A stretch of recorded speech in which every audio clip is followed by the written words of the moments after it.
Cameron to make last-ditch bid against the Scottish split.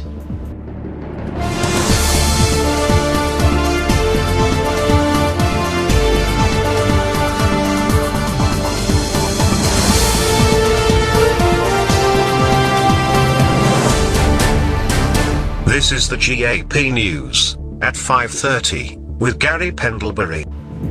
As both sides of the Scottish independence debate make their last push for votes, David Cameron will today urge Scots to vote no in the referendum and keep the United Kingdom together. Also this morning, murder probe launched after 2 Brits killed in Thailand.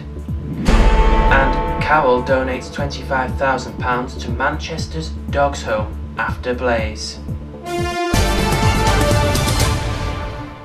Good morning. It is hard to understand the frustration in the Yes camp in Scotland in recent days, since they have indisputably been on a receiving end of a carefully orchestrated campaign by their opponents with little help from big businesses.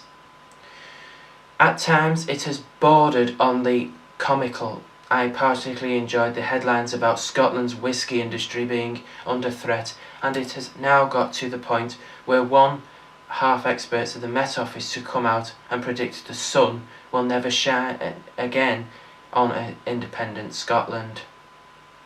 Some of the claims are credible, others less so. It does seem likely that sections of the financial services industry will head south to remain under the Bank of England's jurisdiction, but I am much less certain that Scots really face higher prices for anything and everything. This is, after all, famously a nation of businessmen and women. If the English supermarkets put up their prices, would you bet against a competitor starting up or coming in to undercut them? I have talked in the past in a negative way of the law of unintended consequences, but it has also positive aspects in that change creates opportunity. Big companies can get lazy and arrogant. Having a few less of them in your life might be rather refreshing. But you might say all this is politics. The SNP set out Shell stall a long time ago in the nicest possible way. Its economic policy has a few holes in it. It is the media's job to probe these holes and test the case so that the public has the clearest possible view of what is actually voting for and what the consequences might be. This involves asking questions like, do we all politicians all the time? Which makes the Yes protest outside the BBC yesterday and Mr. Salmon's support for it seems just a tiny bit weird, since when asking a question an indication of anything, let alone bias, if we do go down that road, we really are in trouble.